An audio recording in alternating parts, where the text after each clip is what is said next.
आप मेरे दुख को समझ ही नहीं सकते, किंतु मैं आपको इस दुख की अनुभूति कराऊंगी।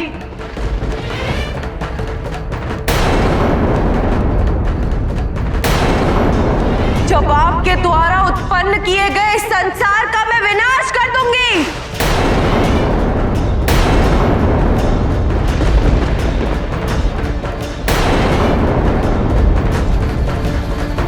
सर्वनाश कर दूंगी इस सृष्टि का।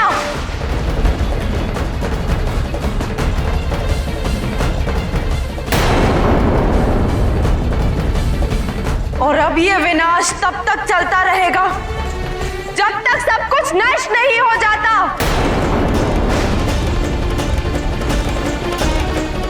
कुछ भी शेष नहीं रहेगा।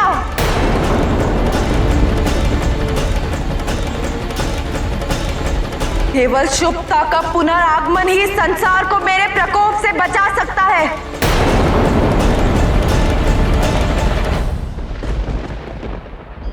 शुभता उसी रूप में जिसमें हमने उसे जन्म दिया था।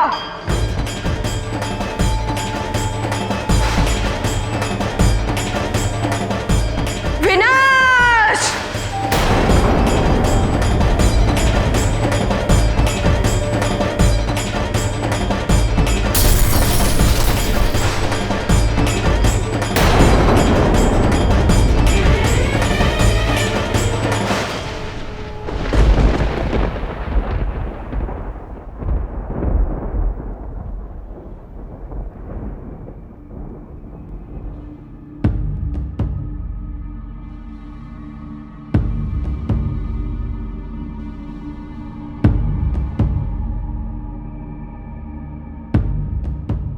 प्रभु, यदि आदिशक्ति को रोका नहीं गया तो सारी सृष्टि का विनाश निश्चित है प्रभु।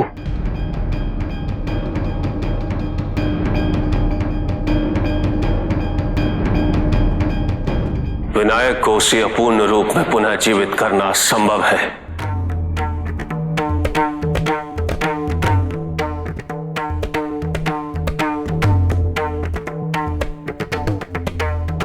क्योंकि उसके व्यक्तित्व का दोष उसकी मलबुद्धि से उत्पन्न हुआ था।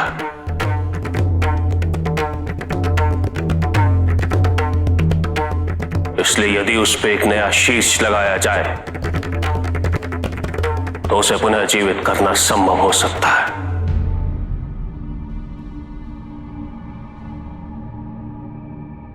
तब वो शुभता के साथ पुनः जन्म लेगा।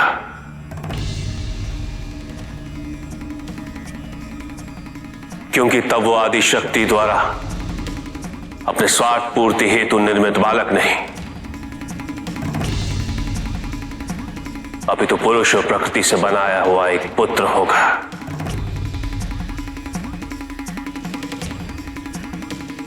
प्रभु,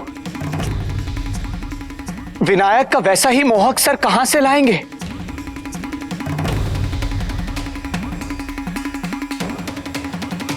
क्योंकि वो तो भस्म हो चुका है।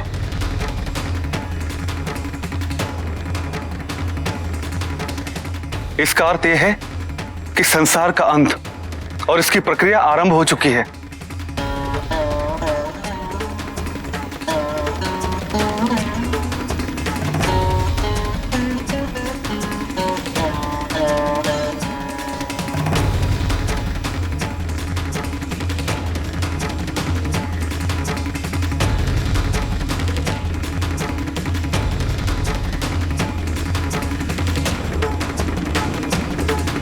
विनायक को नया शीश लगना अनिवार्य है।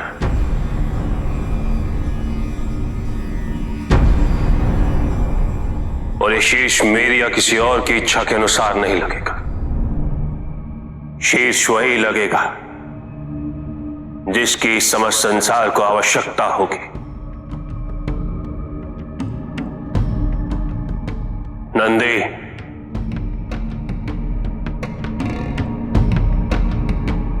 देवराजेंद्र के साथ उत्तर दिशा में प्रस्थान करो। सबसे पहले तुम्हें जो भी जीव दिखाई देगा उसी का सिर विनायक की धड़ पर लगेगा।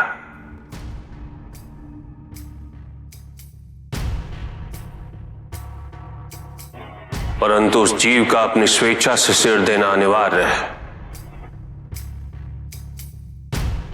और ज्ञात रहे, यदि कार्य सूर्यास्त पूर्व नहीं हुआ तो विनायक का पुनः जीवित होना असंभव हो जाएगा।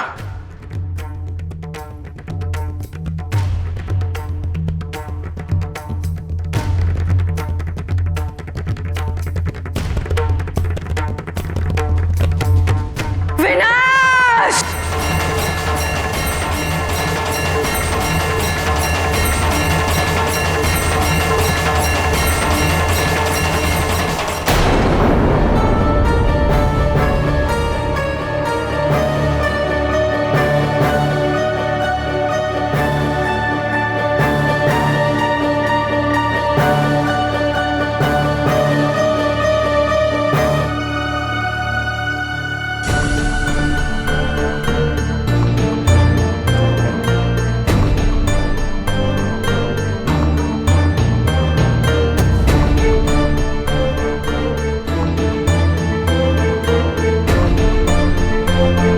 आदि शक्ति के विलुप्त होने का परिणाम है ये। दूर दूर तक कोई जीव दिखाई नहीं दे रहा।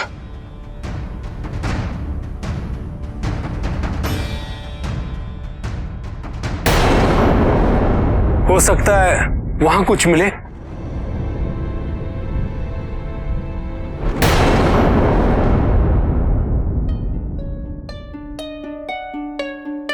प्रभु, देवराज और नंदी से अब तक कोई सूचना प्राप्त नहीं हुई।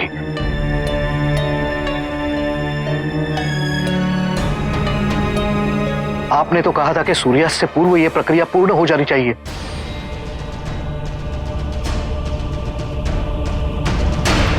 परंतु जैसे जैसे समय बीतता जा रहा है वैसे वैसे मेरी शंका बढ़ती जा रही है प्रभु।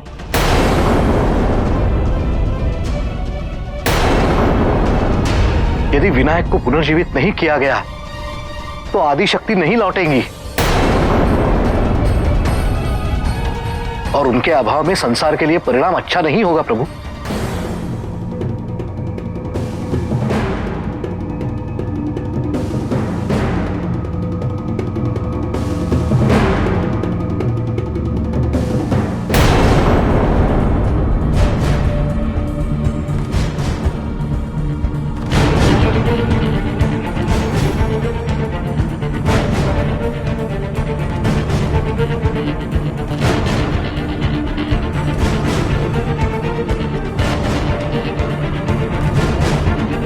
मुझे आश्चर्य हो रहा है, जिस पृथ्वी पर जीवों की विभिन्नता एवं बहुतायत हुआ करती थी वहां एक भी प्राणी दिखाई नहीं दे रहा है। ऐसा प्रतीत होता है सब भय से लुप्त हो गए।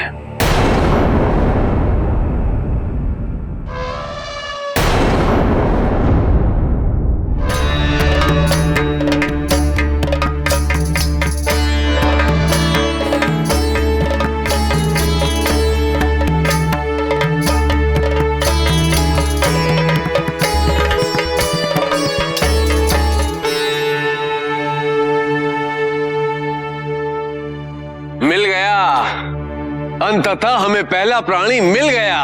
हाँ देवराज,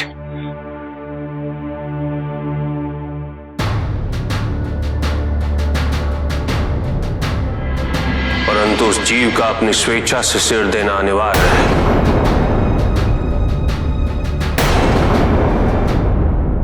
मैं इसी दिन की प्रतीक्षा कर रहा था। आज वो क्षण आ ही गया। किंतु तुम एक हाथी हो और हाथी का सिर महादेव पार्वती पुत्र पर कैसे लगाया जा सकता है? क्योंकि यही नियति है। मैं गजासुर हूं। कई कल्पों से मैंने महादेव की तपस्या कर उन्हें प्रसन्न किया। प्रसन्न होकर महादेव ने मुझे दर्शन दिए और वरदान मांगने को कहा।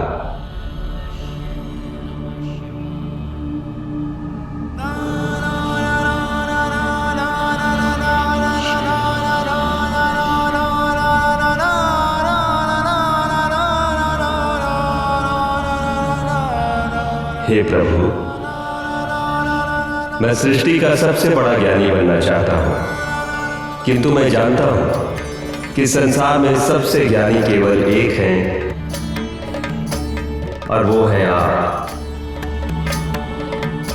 इसलिए मैं आपसे दूसरा वरदान मांगता हूं कि आप सदैव मेरे उदर में निवास करेंगे। आपके अभय में ही सबसे बड़ा ज्ञानी बन जाऊंगा।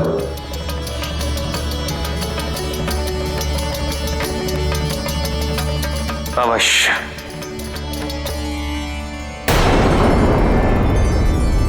महादेव, यदि आप गजासुर के उदर में निवास करेंगे तो संसार का क्या होगा?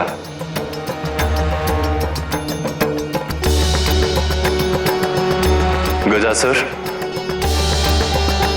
कोई और वरदान मांग लो। किंतु मैंने तो इसी वरदान हेतु इतने कष्ट सहकर ये तपस्या की और महादेव को प्रसन्न किया। तुम निराश मत हो गजासुर। तुम जो चाहते हो तुम्हें वही प्राप्त होगा।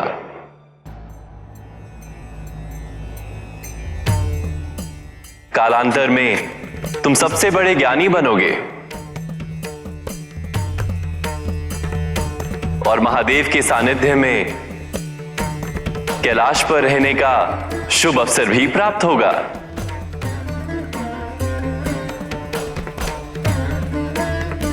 मुझे स्वीकार है और तब से मैं इसी दिन की प्रतीक्षा कर रहा हूं। जो वरदान मुझे मिला था उसके पूरा होने का समय आ गया है। मैं अपनी इच्छा से अपना मस्तक इस शुभ कार्य हेतु देना चाहता हूं। आप बिना संकोच ये कार्य आरंभ करें।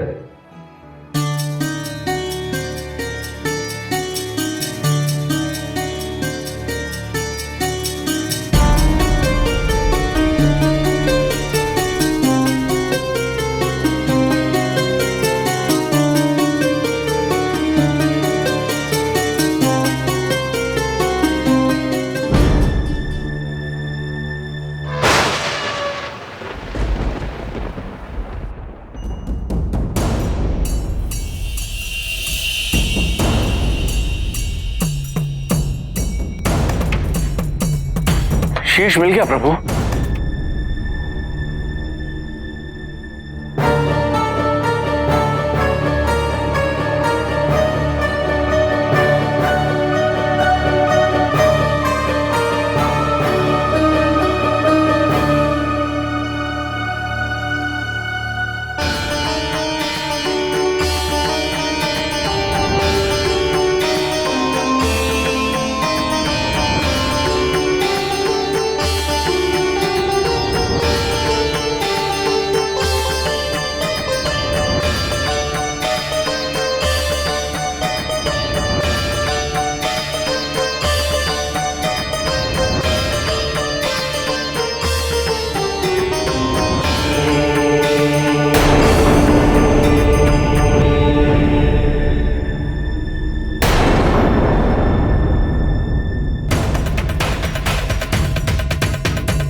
हाथी का शीश?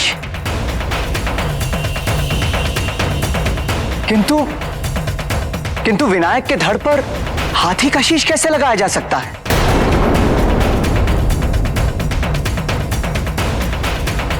प्रभु, माता ने कहा था विनायक तो उनका प्रतिरूप है। ये रूप माता कदापि स्वीकार नहीं करेंगी प्रभु।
पुत्र, पुत्र कहाँ हो तुम? पुत्र, स्वामी, स्वामी हमारा पुत्र कहाँ है?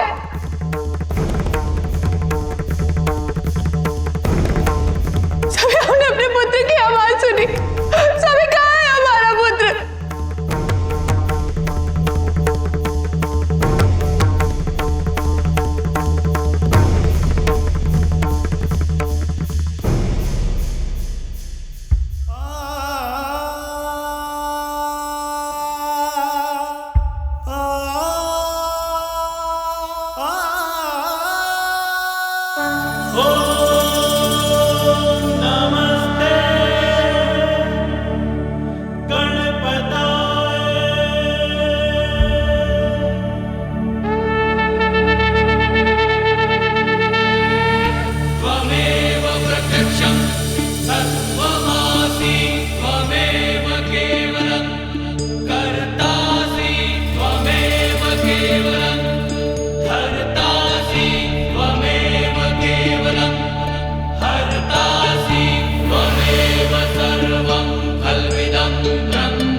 सर्वं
विश्वरूप कैसा लगा माँ?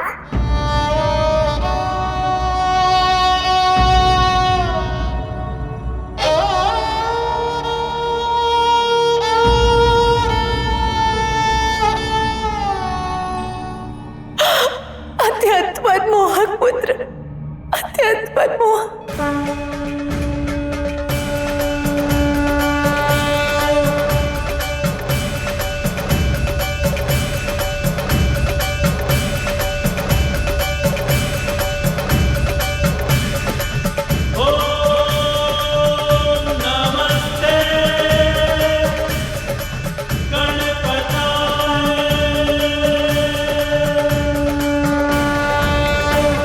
महादेव पार्वती पुत्र विनायक।